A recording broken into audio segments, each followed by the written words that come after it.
Gravity, गुरुत्वाकर्षण बल। Newton mechanics में इसे एक फोर्स कहा गया है।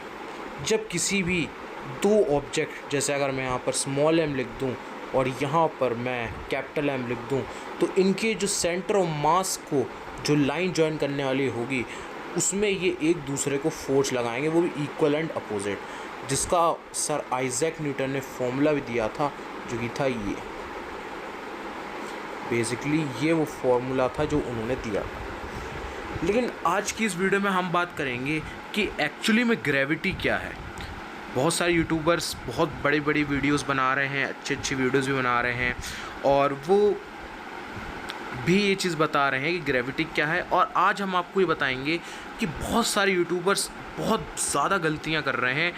वो ये नहीं डिफरेंस कर पा रहे कि आखिर एपरेंट ग्रेविटी और रियल ग्रेविटी में फ़र्क क्या है। फॉर सपोज़ इसको एग्जांपल समझते हैं। जैसे मान लीजिए, ये एग्जांपल मैं अपने पिछले वीडियोस में भी दे चुका हूँ। ये एक ग्लास है हमारे पास, इसमें वाटर भरा हुआ है और एक नीचे में एक कॉइन रखा है जिसे मैं डॉट से शो कर रहा हूँ। अगर कोई इंसान अपनी आँखों से इस कॉइन को देखने की कोशिश करेगा तो उसे लगेगा कि ये कॉइन जो है ये h हाइट पे रखा हुआ है, यानी कि कुछ यहाँ रखा हुआ है, ये डॉट यहाँ रखा हुआ है। लेकिन वही इंसान जब इस ग्लास को पानी के बिना देखेगा, यानी कि खाली ग्लास में अगर ये कॉइन रखा है और तब इसे वो देखेगा, तो तब उस इंसान को लगेगा अरे नहीं, ये तो जो डॉट है यानी कि जो कॉइन है वो तो बिल्कुल बीचों बीच रखा है, बिल्कुल डेप्थ पे रखा है ग्लास के। लेकिन वही इंसान जब पानी भर के देखता है तो ये नज़ारा कुछ अलग हो जाता है। तो इसे ही हम ऑप्टिक्स में एपरेंट डेप्थ बोलते हैं। लेकिन हमारा जो कहने का मतलब है वो बस इतना ही है कि बहुत सारे यूट्यूबर जो है वो एपरेंट ग्रेविटी और रियल ग्रेविटी में कंफ्यूज हो रहे हैं। आज हम आपको दो चीज़ों का जवाब देने आए हैं इस वीडियो में कि आखिर एक मास दूसरे मास को कैसे ग्रेविटेशनली अट्रैक्ट करता है। यानी कि अगर ये मास अगर मान लेते हैं m है और ये मास मान लेते हैं कैपिटल M है, तो आखिर ये दोनों एक दूसरे को क्यों अट्रैक्ट करते हैं। पहला क्वेश्चन हम आपको इसका जवाब देंगे और दूसरा क्वेश्चन हम आपको इस चीज़ का जवाब देंगे कि आखिर चीज़ें नीचे ही क्यों गिरती हैं, इस चीज़ का जवाब देंगे। खैर, इस वीडियो में दो ही चीज़ें नहीं हैं, बहुत सारी चीज़ें आपको सीखने को मिलेंगी, लेकिन इस वीडियो में दो ही मेन चीज़ें हैं जिसको आज हम मोस्टली कवर करेंगे। तो सबसे पहले हम शुरू करते हैं न्यूटन ग्रेविटी से। तो जैसे कि मैंने पहले बताया था, जो न्यूटन ग्रेविटी है उसमें फोर्स का जो फॉर्मूला है वो ये है। कैसे माइनस का मतलब बस इतना ही है कि जो फोर्स है वो बेसिकली अपोजिट में लग रहा है, यानी कि इक्वल एंड अपोजिट है। अगर मैं वेक्टर फॉर्म में अगर देखूँ यहाँ पर तो कि ये अपोजिट है, तो कहने का मतलब यहाँ पर ये है कि ये फोर्स ऑफ ग्रेविटी है। अब मान लेते हैं कि यहाँ पर अर्थ है, ठीक है, और अर्थ के अंदर ही मैंने एप्पल जो है यहाँ पर ट्री है और वो एप्पल नीचे गिर रहा है। अब अगर मैं देखूँ तो एप्पल अर्थ को भी उतनी ही ग्रेविटी से खींच रहा है जितना अर्थ उसे खींच रही है। यानी कि यहाँ पर अगर मैं फोर्स लिखना चाहूँ तो ये आएगा g mass of Apple into mass of earth, और उनके बीच की जो डिस्टेंस है मैं उसे r स्क्वायर मतलब r सपोज कर लेता हूँ, तो वो r स्क्वायर हो जाएगी। तो हम यहाँ थोड़ा देख लेते हैं। बेसिकली ये इतनी आएगी, mass of Apple into mass of earth into r square. अब अगर मैं एक्सेलरेशन ऑफ एप्पल देखूँ, ठीक है, तो वो कितना आ जाएगा, g into mass of earth over r square. Acceleration होता है फोर्स पर मास, यानी कि फोर्स जो लगा रहा है और मास ऑफ एप्पल। तो अगर यहाँ से देखा जाए तो एक्सेलरेशन जो होगा वो एप्पल का, वो बेसिकली जो है वो उसके अपने ही मास के इंडिपेंडेंट आ रहा है। इसका मतलब यहाँ पर ये है कि आप ये फैक्ट भी जानते होंगे कि अगर मैं यहाँ पर एक 100 kg का एक मास लूँ और यहाँ पर सिर्फ 1 ग्राम का मास लूँ और उन दोनों को मैं सेम हाइट से नीचे फेंकूँ, तो वो दोनों जो हैं वो बिल्कुल एग्जैक्टली वो लोग जो हैं वो क्या करेंगे कि वो बिल्कुल कह सकते हैं आप सेम टाइम पे वो अर्थ के जो है सरफेस से जाके लगेंगे, क्योंकि उनका जो एक्सेलरेशन होगा वो बिल्कुल और बिल्कुल सेम होगा। अगर हम यहाँ पर एटमॉस्फेरिक जो हमारा फ्रिक्शन होता है या फिर जो फ्लूइड के कारण जो फ्रिक्शन लगता है उसको अगर हम हटा दें। खैर क्योंकि फ्लूइड का हम इसलिए हटा रहे क्योंकि हमें ग्रेविटी में देखना है, तो ग्रेविटी में देखा जाए टोटली देखा जाए तो 100 kg वाला बहुत ऑब्वियसली बात है पहले ही आ जाएगा। लेकिन मेरा बात ये है कि अगर हम ग्रेविटी सिर्फ ग्रेविटी को देखें तो ग्रेविटी तो दोनों पे सेम टाइप का एक्सेलरेशन प्रोड्यूस करेगी, ठीक है। अब यहाँ से एक बात, जब एल्बर्ट आइंस्टाइन ने ये बात सुनी तो उनको ये बात क्लिक हुई कि अगर मैं इलेक्ट्रोस्टैटिक फोर्स को देखूं जो कि होती है K(Q1Q2)/r², और अगर इसका एक्सेलरेशन निकालूं तो ये एक्सेलरेशन जो है ये इतना आता है K1Q2/मास of that particle into r² का। यानी कि जो एक्सेलरेशन है यहाँ वो मास के डिपेंडेंट है, यानी कि वो इन्वर्सली प्रोपोर्शनल है। जितना ज़्यादा मास पार्टिकल का होगा उतना ही कम एक्सेलरेशन होगा, और जितना कम पार्टिकल का मास होगा उतना ज़्यादा एक्सेलरेशन होगा। इससे कंक्लूजन ये निकाला जा सकता है कि जितनी भी फोर्सेस हैं जैसे इलेक्ट्रोस्टैटिक हो गया, इलेक्ट्रोमैग्नेटिक हो गया और ग्रेविटी, उन सब में खैर है तो ये सारी फोर्सेस ही, लेकिन इनमें एक बात जो है वो बिल्कुल डिसएग्री कर रही है, और वो ये है कि ग्रेविटी ऐसा लग रहा है कि ग्रेविटी एक शीट की तरह है।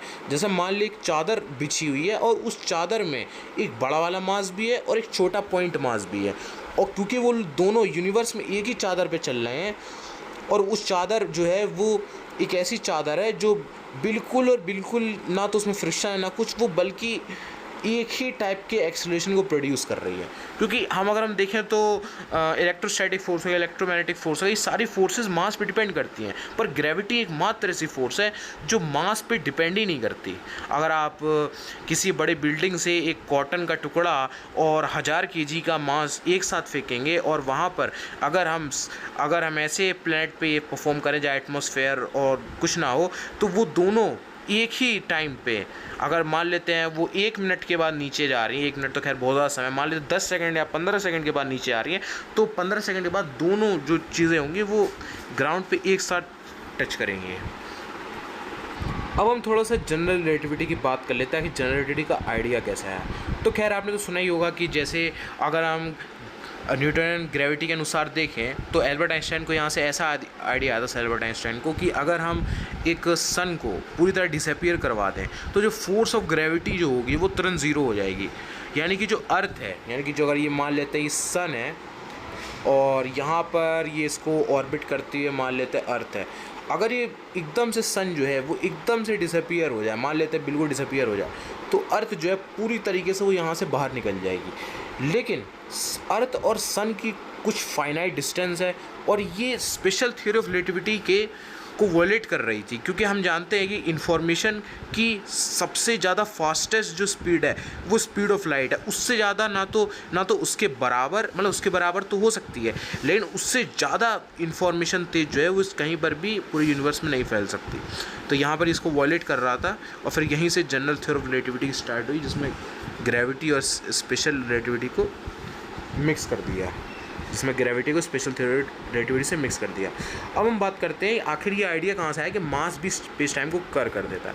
तो जैसे आपने सुना होगा कि ये जो सुना क्या, ये तो खैर सही है कि जो ये जो ds² होता है, मैंने कई बार इसको लिखा है, ये होता है c/dt का होल स्क्वायर -x², ये होता है। अब इसमें माइनस साइन इसलिए आता है ताकि इसमें स्पीड ऑफ लाइट को कांस्टेंट बनाया जा सके, ठीक है। ये आने जाने वाली वीडियो में बनाऊंगा, क्योंकि अगर यहाँ पर प्लस साइन होता, मान लेते खैर प्लस साइन होता नहीं है, मैं बता देता हूँ, अगर यहाँ प्लस साइन होता, अगर हम यहाँ पर ये बोल देते तो फिर ये स्पीड ऑफ लाइट एक कांस्टेंट नहीं होता, क्योंकि फिर स्पीड ऑफ लाइट से भी ज़्यादा वैल्यू आप जा सकते थे, ठीक है। तो वही चीज़ें हैं, इसको ऐसा ना करने के लिए हम इस पर अलग से वीडियो जाएंगे मिन्कोस्की पे, तो वहाँ पर क्या होता है, यहाँ ये एक साइन माइनस का आ जाता है। अब हम एक चीज़ को देखेंगे, टाइम डायलेशन को। ग्रेविटी को देखने से पहले हमें टाइम डायलेशन को फिर से एक बार रिवाइज करना होगा।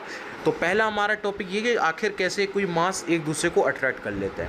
तो जैसा हम टाइम डायलेशन जानते हैं कि जैसे जैसे वेलोसिटी टेंडिंग टू c जाने लगती है, जो टाइम है वो भी टेंडिंग टू 0 होने लगता है। ये हम टाइम डायलेशन में हमने सीखा हुआ है। अब देखो इसको हम थोड़ा सा एक वैसे वे में लेंगे, जैसे हमने ये जो फॉर्मूला लिखा था ds² = -x² + c² dt²। अब हम क्या करते हैं, यहाँ पर दोनों साइड अंडर रूट ले लेते हैं, जो कि हम कर सकते हैं। यहाँ पर दोनों साइड जब अंडर रूट लेंगे तो हो जाएगा ds इज इक्वल्स टू, यहाँ पर हो जाएगा अंडर रूट में minus x square plus c square d T square. अब हम क्या करेंगे, यहाँ पर डी टी से डिवाइड कर देंगे, तो यहाँ से हमें डी टी से डिवाइड कर, तो अंडर रूट के अंदर है तो हमको बेसिकली यहाँ पर डी टी स्क्वायर से करना पड़ेगा, तो मैं डी टी स्क्वायर से कर देंगे। यहाँ डी एक्स लिख लेते हैं, D x D T square से कर रहे हैं, तो यहाँ हम डी टी से डिवाइड कर रहे हैं सबको, और ये डी एक्स स्क्वायर नहीं है, पूरा डी एक्स स्क्वायर है, तो ये एक तरीके से ऐसा टर्म हो जाएगा। और यहाँ जो है हम सी स्क्वायर, एक बार इसको पूरा फिर से लिख लेते हैं, तो हम क्या कहने वाले थे, हम ये लिख रहे थे कि d s over d t जो था वो था अंडर रूट में minus d x over d t इसका whole square plus c square d t over d t का होल स्क्वायर। एक तरीके से हम इसको ऐसे लिख सकते हैं। अब देखिए ये चीज़ तो पूरा 1 हो गई, ये चीज़ तो पूरी 1 हो गई, तो हम इसको यहाँ से हटा सकते हैं कि ये चीज़ तो चलिए पूरी 1 हो गई। अब हम इसको अब ये मान लेते हैं कि हमारा जो D x over d T है, ठीक है, ये मान लेते हैं 0 है, यानी कि हम स्पेस में चल ही नहीं रहे, हम सिर्फ टाइम में चल रहे हैं। अब यहाँ से बहुत इंपॉर्टेंट चीज़ आती है, D s over d t जो है वो हो जाएगा, यहाँ पर आप पीछे जाके देख सकते हैं, ये सी हो जाएगा पूरा।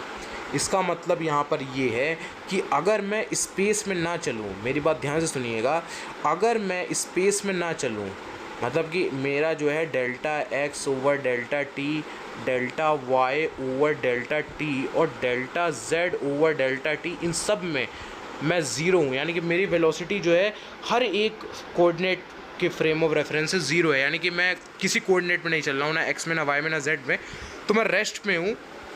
इसका मतलब ये है कि इसका मतलब सिंपली अगर मैं एक्स का बनाऊँ या टाइम का बनाऊँ, तो इसका मतलब ये है कि अगर मैं एक्स में नहीं चल रहा हूँ, मतलब बेसिकली यहाँ पर मुझे एक्स नहीं लिखना चाहिए बल्कि थोड़ा सा आर लिख लेते हैं, आर बेसिकली कोई भी कोऑर्डिनेट होता है एक्स वाई जेड, तो मैं जो मेरी जो टाइम में जाने की स्पीड है वो स्पीड ऑफ लाइट हो जाएगी, यानी कि मैं हर सेकंड जो टाइम है उसमें 3 लाख किलोमीटर चलूँगा, ठीक है, ये इसका मतलब हुआ।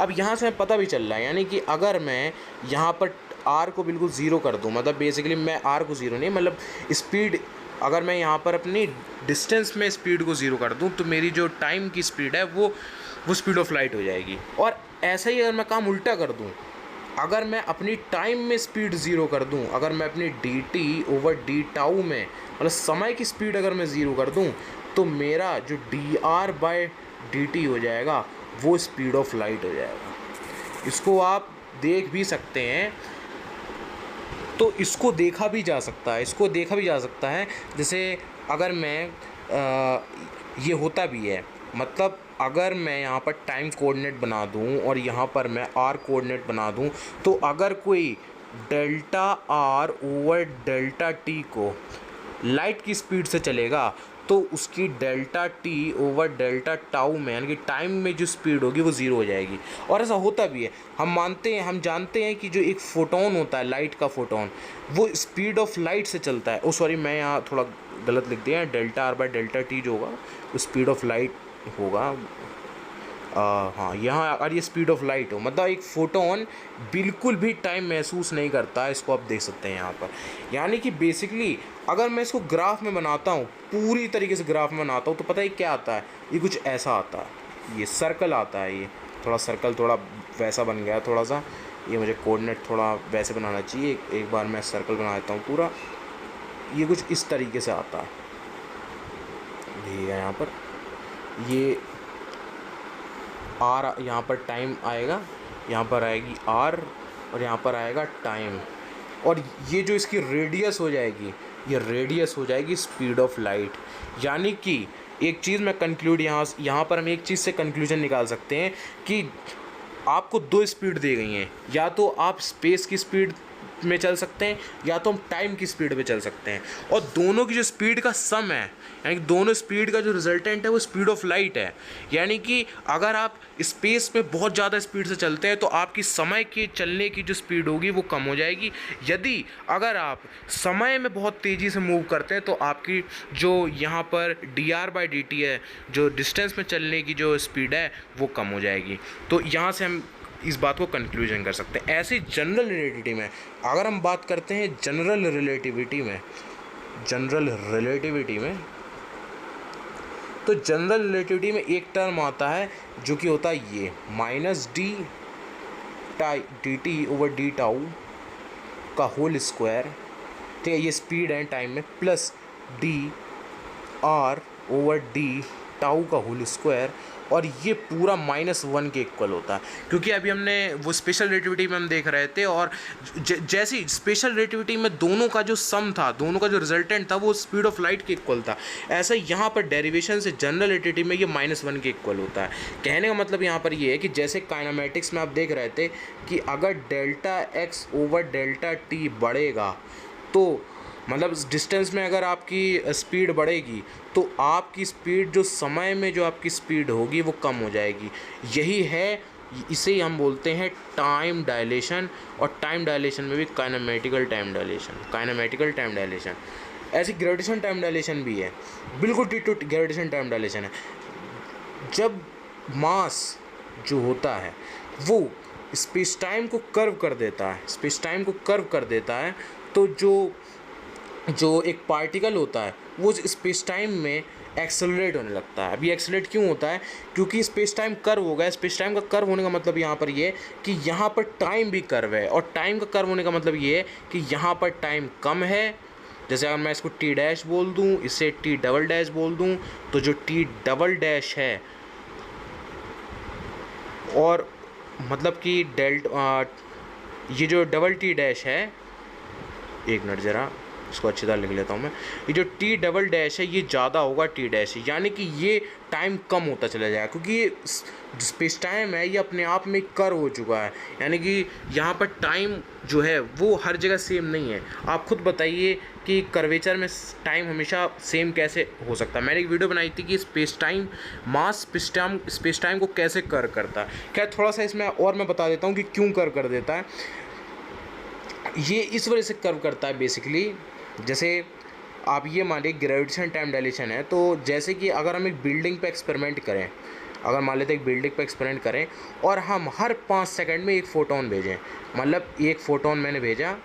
अब ये जो फ़ोटोन है ये क्योंकि ये अर्थ से ऊपर जा रहा है, तो अर्थ से ऊपर जा रहा है, तो देखा ये गया है यहाँ पर कि ये जब अर्थ से ऊपर गया और फिर अर्थ से नीचे आया, ठीक है, और हमने ये 5 सेकंड में किया, यानी कि 5 सेकंड ऊपर जाने में 5 सेकंड नीचे आने में, तो हमने देखा कि ये टाइम जो है वो दोनों से डिफ़र आ रहे हैं, यानी कि दोनों टाइम जो है वो डिफरेंस आ रहे हैं। और ये तभी हो सकता है जब यहाँ पर जो टाइम हो और स्पेस हो वो दोनों मतलब कर्व हों, ठीक है, कर्व हों। जैसे कि अगर आप देखें, अगर एक ट्राइंगल को मैं अर्थ पे एक बहुत बड़ा ट्रायंगल बनाता हूँ, जैसे अगर मैं अर्थ पे बड़ा ट्रायंगल बनाता हूँ तो ट्रायंगल कुछ ऐसा बनता है, और इनकी पूरी तीनों साइड का सम जो होता है वो 180 डिग्री से ज़्यादा आता है, ठीक है, बेसिकली वो 180 डिग्री से ज़्यादा आता है। इसका मतलब सीधा ये है कि ये स्पेस कर्व है। ऐसे यहाँ पर टाइम ज़्यादा आने का मतलब यहाँ पर ये है कि यहाँ टाइम कर्व है। जैसे यहाँ पर एंगल ज़्यादा आने का मतलब ये स्पेस कर्व है, वैसे यहाँ पर टाइम कर्व है। इसका मतलब ये है कि एक बॉडी जो मास m का है वो जब स्पेस टाइम को कर्व कर रहा है, तो स्पेस टाइम कर्व करने मतलब यहाँ पर ये है कि यहाँ का जो टाइम का रेट है वो यहाँ वाले टाइम से बेसिकली डिफ़र होगा, यानी कि यहाँ पर अलग होगा। और हमने काइनेमेटिक्स में देख लिया कि अगर आपका ये जो रेट ऑफ टाइम है अगर ये इफ़ेक्ट हो रहा है, तो हमने देखा था कि दोनों की जो यानी कि डिस्टेंस पे आपकी जो स्पीड है और जो आपकी समय में आपकी जो स्पीड है वो स्पीड ऑफ लाइट की इक्वल थी। अब यहाँ पर क्योंकि आपकी समय की जो स्पीड है वो भी चेंज हो रही है, तो जाहिर सी बात है क्योंकि वो दोनों एक कांस्टेंट के बराबर हैं, तो जाहिर सी बात है यहाँ पर जो डिस्टेंस वाली जो स्पीड है वो इंक्रीज़ होनी पड़ेगी। यानी कि लेकिन वो जनरल रिलेटिविटी में ये टर्म जो है वो कुछ ऐसा आता है, d t over d tau का whole square plus d x over d tau. यहाँ मुझे एक्स नहीं लिखना चाहिए क्योंकि एक्स हम नहीं कह सकते कि यहाँ किस में चल रहा है। ये -1 के इक्वल होती है, जैसे वहाँ पर स्पीड ऑफ लाइट के इक्वल हो रही थी। तो यहाँ पर क्योंकि ये इफ़ेक्ट हो रहा है, ठीक, क्योंकि यहाँ पर स्पेस टाइम कर्व है, टाइम चेंज हो रहा है यहाँ पर, तो टाइम चेंज हो रहा है तो उसका रेट भी चेंज होगा, तो जाहिर सी बात है यहाँ पर वेलोसिटी जो dr/dt है ये भी चेंज होगी। और ये इसलिए चेंज होगी क्योंकि ये कांस्टेंट है। ब्रह्मांड में जो दोनों की स्पीड है, जैसे काइनेमेटिक्स मैंने देखा था, वो ब्रह्मांड में टाइम में चलने की या फिर डिस्टेंस में चलने की जो स्पीड है वो स्पीड ऑफ लाइट है। ऐसे ही जनरल रिलेटिविटी में आगे चल के ये प्रूफ किया गया कि ये दोनों की जो स्पीड है वो भी एक कांस्टेंट है -1 के इक्वल। यानी कि अगर ये इफेक्ट होगा तो ये भी इफेक्ट होकर चेंज होगा। यानी कि अगर कोई ऑब्जेक्ट मास m का है और कोई ऑब्जेक्ट स्मॉल m मास का है, तो इसमें ग्रेविटेशनल टाइम डायलेशन की वजह से इसकी एक वेलोसिटी यहाँ पर आ जाएगी। फिर जब ये थोड़ा पास आएगा तो और वेलोसिटी इसकी इंक्रीज़ हो जाएगी, क्योंकि यहाँ पर टाइम और कम हो जाएगा तो वेलोसिटी और बढ़ जाएगी। और हम जानते हैं एक्सेलरेशन होता है dv/dt, जिससे हमने ये प्रूव कर दिया कि क्यों जो एक मास है वो क्यों अट्रैक्ट करता है ग्रेविटी में स्मॉल m को। अब हम देख लेते हैं ये जो मैंने अभी बात की ये थी रियल ग्रेविटी, और जो रियल ग्रेविटी है वो रियल ग्रेविटी जो है वो बेसिकली स्पेस टाइम का कर्वेचर है। और बोला जाए तो हम ये बोल सकते हैं कि हर ऑब्जेक्ट स्पेस टाइम में एक स्ट्रेट पाथ को कवर करता है इन कर्व्ड स्पेस टाइम, तभी वो अट्रैक्ट होता है। या फिर हम उसे ऐसे बोल सकते हैं कि क्योंकि दोनों स्पीड, या तो उसकी टाइम की स्पीड और डिस्टेंस की स्पीड एक कांस्टेंट होती है, तो अगर टाइम की स्पीड ग्रेविटेशनल टाइम डायलेशन से अगर वो चेंज हो रही है, इफ़ेक्ट हो रही है, तो उसको कांस्टेंट रखने के लिए जो डिस्टेंस वाली स्पीड है वो भी चेंज हो जाएगी, जिसकी वजह से एक ऑब्जेक्ट दूसरे ऑब्जेक्ट के प्रति वेलोसिटी गेन कर लेता है। और फिर क्योंकि वो जैसे ही आगे बढ़ता है तो और जो टाइम है और डायलेट हो जाता है, जिसकी वजह से और उसकी वेलोसिटी इंक्रीज हो जाती है। और हम जानते हैं वेलोसिटी का चेंज होना ही एक्सेलरेशन करवाता है, और यही एक्सेलरेशन आगे चल के ग्रेविटी को प्रोड्यूस करता है। क्योंकि ग्रेविटी हम जानते हैं वो दो मासेस एक दूसरे को अट्रैक्ट कर लेते हैं, यही ग्रेविटी है। लेकिन न्यूटन मैकेनिक्स में ये एक फोर्स है, और जनरल थ्योरी ऑफ रिलेटिविटी में ये एक स्पेस टाइम का कर्वेचर है और कुछ भी नहीं है। यानी कि बेसिकली यहाँ पर क्या हो रहा है बेसिकली, अब देखिए यहाँ पर ये ध्यान रखना है कि ग्रेविटी कोई फोर्स नहीं है, ठीक है। ग्रेविटी जो है वो एक स्पेस टाइम का कर्वेचर है, पर क्योंकि हम कह सकते हैं कि ये कर्वेचर लगातार डेप्थ, क्योंकि जाहिर सी बात है ये लगातार गड्ढा जो बना हुआ है, गड्ढा तो नहीं बोल सकते पर ये फैब्रिक है, ये बेसिकली जो है वो अंदर तक गड्ढा बना रहा है, तो ऑब्जेक्ट जो है वो धीरे धीरे धीरे बहुत तेज़ी से इसके आगे तरफ बढ़ेगा, जिससे कि एक्सेलरेशन हो जाएगा। अब बात करते हैं कि कोई ऑब्जेक्ट नीचे क्यों गिरता है जब हम उसे ऊपर फेंकते हैं। देखिए ये जो कॉन्सेप्ट है यहाँ पर कर्वेचर का कोई भी मतलब नहीं आता, इसको मैंने अपने पिछले वीडियो में एक्सप्लेन भी कर रखा है। देखिए हमने जैसे बोला कि ग्रेविटी जो है वो कोई फोर्स नहीं है, ऐसे ही एक इक्वेशन होती है हमारे में जो कि ये बताती है, जैसे मैं इक्वेशन को लिख देता हूँ, जो कि ये इक्वेशन है del x del t square. इसको आप देख सकते हैं यहाँ पर, इस इक्वेशन को आप लिखा हुआ देख सकते हैं यहाँ पर जो मैं लिख रहा हूँ, अल्फ़ा प्लस क्रिस्टोफर सिंबल बोलते हैं इसे हम, ठीक है। ये आ जाएगी अल्फ़ा, तो यहाँ पर आएगा mu new del x over del t alpha del x mu over del t। ये टर्म जो है पूरी तरीके से ज़ीरो हो जाता है। अब क्योंकि ये जो एक्सेलरेशन होता है वो del square x over del t square होता है, तो हमने मान लिया भाई ये तो चलो एक्सेलरेशन हो गया, पर ये पार्ट क्या है, ये पार्ट है कर्वेचर का। क्योंकि ग्रेविटी कोई फोर्स नहीं है, और क्योंकि एक्सेलरेशन जो है वो फोर्स पर मास होता है, तो यहाँ पर ज़ीरो इस वजह से लिखा है क्योंकि यहाँ पर कोई फोर्स नहीं है। जैसे हमने माना ग्रेविटी कोई फोर्स नहीं है, ग्रेविटी जो है वो कोई फोर्स नहीं है, क्योंकि एक्सेलरेशन फोर्स पर मास होता है, F=ma होता है, और एक्सेलरेशन होता है फोर्स पर मास। तो यहाँ फोर्स की वैल्यू ज़ीरो है, तो इस वजह से यहाँ पर राइट हैंड साइड में ज़ीरो आया है। और ये पार्ट एक्सेलरेशन है और ये पार्ट कर्वेचर है, यानी कि कोई ऑब्जेक्ट एक्सेलरेट कर रहा है उसके कर्वेचर की वजह से, ना कि कोई फोर्स की वजह से। और उस कर्वेचर में की वजह से ग्रेविटेशनल टाइम डायलेशन आ रहा है, और ग्रेविटेशनल टाइम डायलेशन की वजह से उसकी जो डिस्टेंस की जो स्पीड है, डिस्टेंस में जो उसका चलने का डिस्टेंस में जो उसकी वेलोसिटी है वो भी इंक्रीज़ हो रही है, जिसकी वजह से एक एक्सेलरेशन देखने को मिल रहा है। अब बात करते हैं एपरेंट ग्रेविटी की। एपरेंट ग्रेविटी का मतलब होता है जो ग्रेविटी तो असल ग्रेविटी नहीं है पर वो हमें ग्रेविटी दिख रही है। मैंने इसको अपनी पिछली वीडियो में एक्सप्लेन किया था कैसे बड़े बड़े यूट्यूबर्स जो हैं वो एपरेंट ग्रेविटी को ही रियल ग्रेविटी से रिप्लेस कर देते हैं। जो मैंने अभी बात बोली कि स्पेस टाइम का जो कर्वेचर है वो स्पेस टाइम का कर्वेचर का लॉजिक पूरा सिर्फ और सिर्फ वो इसी बात पे आता है कि मास जो है वो स्पेस टाइम में कर्वेचर क्रिएट करता है। पर अगर आप अर्थ के अंदर हैं तो यहाँ स्पेस टाइम में कर्वेचर हर बॉडी के पास होता है।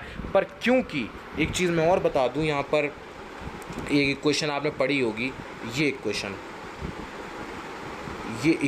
जो है ये आइंस्टीन फील्ड इक्वेशन बोलते हैं ऐसे।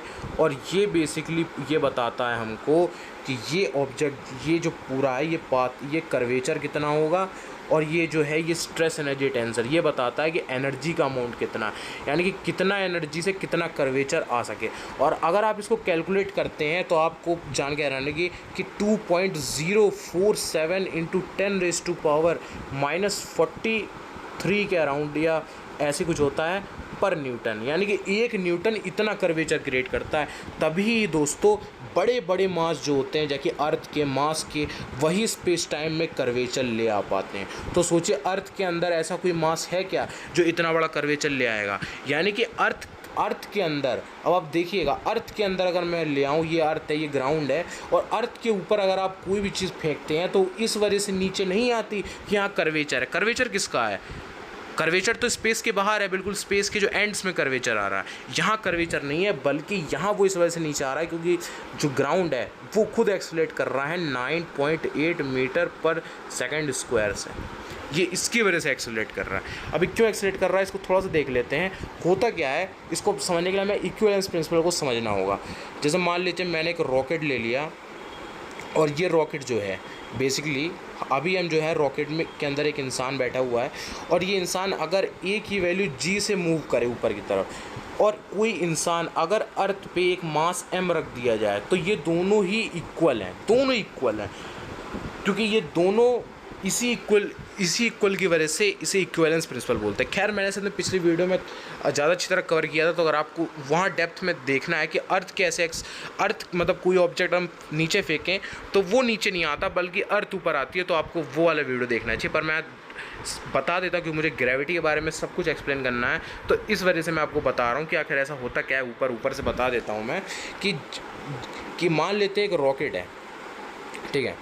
उस रॉकेट में अगर एक्सेलरेशन ए से मूव कर रहा है और अगर आप बैठे हो और आप बैठ के कोई भी चीज़ फेंको तो अगर आपको पता करना है कि मैं एक्सेलरेटेड फ्रेम में हूँ या नॉन एक्सेलरेटेड फ्रेम में हूँ, तो अगर आप कोई चीज़ नीचे फेंकोगे तो ये नीचे वाली चीज़ ये जो ऊपर आपने जो फेंका है मतलब आपने हाथ से जो छोड़ा कोई चीज़ तो वो नीचे जाएगी क्योंकि ये रॉकेट की जो फ्लोर है ये ऊपर मूव कर रही है। ये तो रेस्ट पे है जिसको आपने फेंका, आप भी रेस्ट पे हो यानी, पर क्योंकि यहाँ पर ये मूव कर रहा है साथ में तो इस वजह से ऐसा लग रहा है कि ये नीचे आया पर एक्चुअली में ये ऊपर जा रहा है और ये रेस्ट पे है।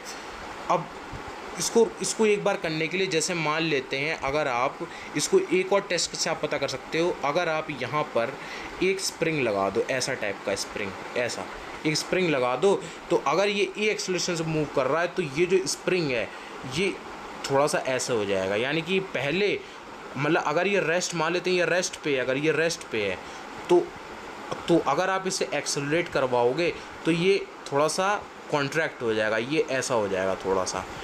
और वैसे ही काम अगर आप एक काम करो, अगर आप एक बिल्डिंग से कूद जाओ, वैसे तो खैर एक्सपेरिमेंट मतलब ये थॉट एक्सपेरिमेंट बहुत अच्छा है लेकिन मतलब रियल लाइफ में थोड़ा सा, लेकिन अगर हम कूदें और अपने साथ वही स्प्रिंग लेके कूदें तो हम देखेंगे कि ये स्प्रिंग इलोंगेट नहीं हो रहा है, यानी कि आप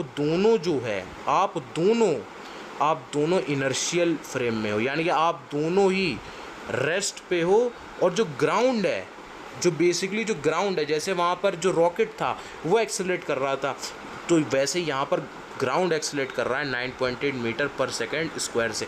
यहाँ कोई भी कर्वेचर नहीं है। खैर इसको भी थोड़ा बात कर लेते हैं कर्वेचर वाला पार्ट कहाँ से आया। तो देखिए इसको हम और तरीके से देख सकते थे कि अगर हम यहाँ पर एक मास रखें तो जैसे हमने प्रूव किया कि फोर्स ऑफ ग्रेविटी कुछ नहीं होता, यानी कि ग्रेविटी कोई फोर्स है ही नहीं।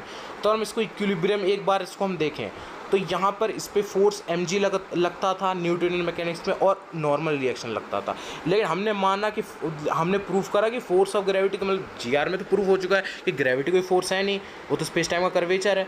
तो यहाँ तो गपला हो गया। गपला कैसे हुआ कि भैया ये ग्रेविटी वाली फोर्स तो है ही नहीं, ये तो आपने ऐसे ले लिया। यानी कि यहाँ पर देख रहे हो आप, ये ऊपर की तरफ जो नॉर्मल रिएक्शन है ना, इस मास को ये ऊपर की तरफ एक्सेलरेट कर रहा है। ऐसे अगर आप हर जगह देखोगे तो ये जो अर्थ है ये चारों तरफ से एक्सेलरेट कर रही है, चारों तरफ से एक्सेलरेट कर रही है। पर ये फट क्यों नहीं रही? ये इस वजह से नहीं फट रही क्योंकि स्पेस टाइम के कर्वेचर जो है वो कुछ ऐसा सेट है कि स्पेस टाइम के कर्वेचर की वजह से एंड्स पे डिस्टेंस बढ़ रही है, और यहाँ पर जो एंड्स पे डिस्टेंस जो है लगातार मतलब अपोजिट साइड से, दोनों साइड से बढ़ रही है। इसको आप ऐसे समझो कि एक तरफ से तो आप पानी जो है 2 लीटर या 2 मिलीलीटर पर सेकेंड के रेट से आप पानी डाल रहे हो, और अंदर से ही कोई वेसल लगा हुआ है जो 2 मिलीलीटर पर सेकंड से पानी निकाल रहा है, तो इक्विलिब्रियम बन जाएगा। ऐसे यहाँ पर इक्विलिब्रियम है कि ये एक्सेलरेट तो करना चाह रही है और डिस्टेंस यहाँ पर बढ़ रही है, लेकिन स्पेस टाइम जो है यहाँ पर कर्व है। स्पेस टाइम कर्व की वजह से यहाँ एंड्स पे डिस्टेंस बढ़ रही है अपोजिट डायरेक्शन में। ये इधर भी डिस्टेंस बढ़ा रहा है और इधर भी डिस्टेंस बढ़ा रहा है, तो ये दोनों कैंसिल आउट हो रही हैं। इसकी वजह से अर्थ ब्लो नहीं कर रहा है, यानी फट नहीं रहा है। अब यहाँ पर बात कर लेते हैं कि ये तो बात हो गई पूरी, यानी कि जो ग्रेविटी है वो बेसिकली, ग्रेविटी जो है वो बेसिकली सिर्फ और सिर्फ स्पेस टाइम का कर्वेचर है। स्पेस टाइम का कर्वेचर है, स्पेस टाइम का ही कर्वेचर है, बस और कुछ नहीं है। और एपरेंट ग्रेविटी यानी कि जो हम चीज़ें ऊपर फेंकते हैं वो नीचे आने का जो वो है, वो बेसिकली सिर्फ और सिर्फ जो है वो सिर्फ और सिर्फ अर्थ का नॉन इनर्शियल फ्रेम होना है। नॉन इनर्शियल मतलब अर्थ एक्सेलरेट कर रही है, हम तो रेस्ट के फ्रेम में हैं, ठीक है। और इसको टेस्ट करने का एक और तरीका है कि अगर आप बहुत सारे ऑब्जेक्ट्स को अलग अलग डिस्टेंस से नीचे फेंको, तो अगर हम यहाँ पर ग्राफ बनाएं, मतलब स्पेस टाइम डायग्राम बनाएं, तो कुछ ऐसा होगा, ऐसे आएगा। अब आप देखो, अगर आप एक रूलर ले लो, यानी कि अगर आप स्केल ले लो, तो आप इन दोनों के बीच की डिस्टेंस देखोगे सबकी, तो इनकी बीच की जो डिस्टेंस मान लेते हैं x है, ये कांस्टेंट रहेगी। और हम इस बात को जानते हैं कि स्पेस टाइम में कर्वेचर ऐसे आता है, ऐसे, यानी कि जो डिस्टेंस है वो लगातार कहीं बढ़नी चाहिए, कहीं घटनी चाहिए। तो ये था पूरा वीडियो एक्सप्लेन करने का कि ग्रेविटी क्या है, ग्रेविटी का ट्रू नेचर क्या है, ग्रेविटी कैसे प्रोड्यूस होती है, आखिर 2 ऑब्जेक्ट एक दूसरे को कैसे अट्रैक्ट करते हैं, और आखिर हम जो कोई चीज़ ऊपर फेंकते हैं तो नीचे क्यों आ जाती है।